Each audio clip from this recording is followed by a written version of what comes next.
What do you fear? When I was a kid, I thought that fear was inevitable.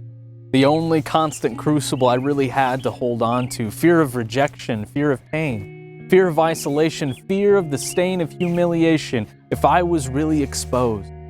All of who I was left bare as my bones. Would it be enough to make sure that I was never alone? But my fears, they evolved from the simple unknowns to the constant call of uncertain outcome. The insecure thoughts of, what if I get locked out from it all? What if life itself would cease to be? What if I could no longer breathe? Whether it be fear of tall buildings or cars smacking into me, criminals attacking me, or some disease affecting me, I was crippled, locked into the mindset of contempt, controlled by the ineptitude of keeping myself safe. But wait, what I came to understand as the fear of what I was being left with was really the fear of being found breathless. A grave, dug in ground, hollowed out, a place where my life would no longer be found. I found myself thinking about this constantly, obsessing over it, grieving the possibility, watching every step I take to relieve the irrationality, until one day I heard that death wasn't inevitable, that my life, however vulnerable, could continue to unfold in an eternity of bold pursuit. Living the life I wanted without death, how could I refuse? So I said a prayer one day, assuming all I had to do was say the words, thinking I had escaped the litany of every human deed, for many of which I am at fault, guilty of greed and lies and every evil thing. But then it came to me. It wasn't enough.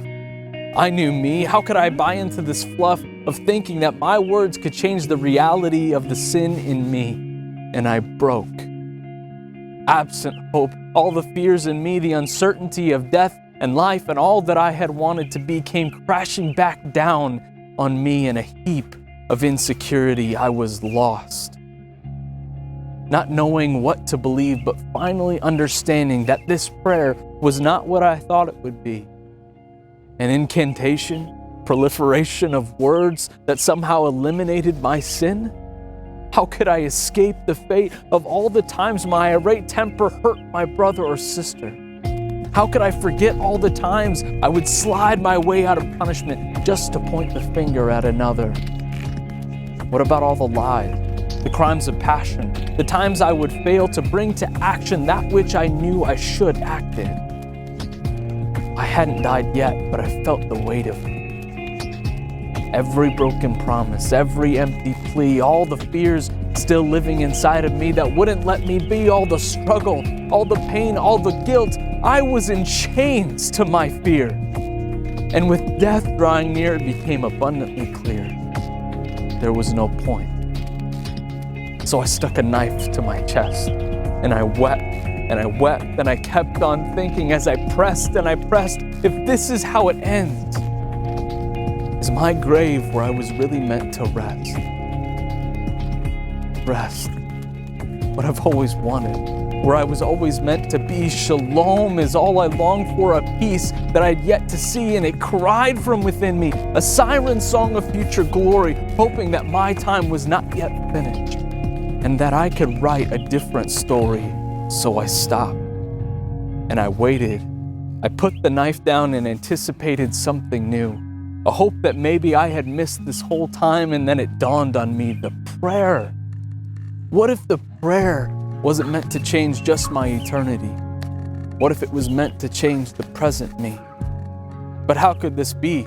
What power could there be that would help me to see this change take place in present tense me? And then he came to me, Jesus of Galilee, both Savior and King, arms open, holes in hand. I had never heard a voice that shook the land of my heart like he did.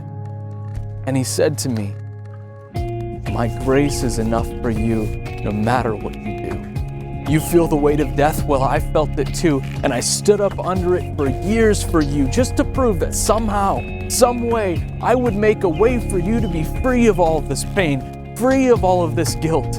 Your sin and rebellion has wrapped you up so much your seam is starting to rip. You're imprisoned by it, captivated by it. No matter your desires, you'll never be able to pay for it. but I can. And I did. I endured the whips, embraced the chains, and I heard my name be soiled by the very people I came to save. They beat me up, hit me, nailed me down, and spit at me just to prove that I would never be the Savior that I came to be. I hung on that tree, the cross at the place of Calvary, looking out at all that I had created to see that every heart was turned away from me, including yours.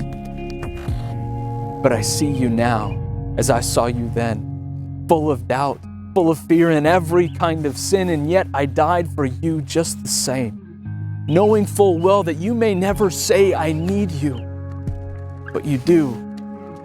You need me as much as I love you. I created you for me, and even as I hung up on that tree, I never gave up on the dream that it could still be you and me.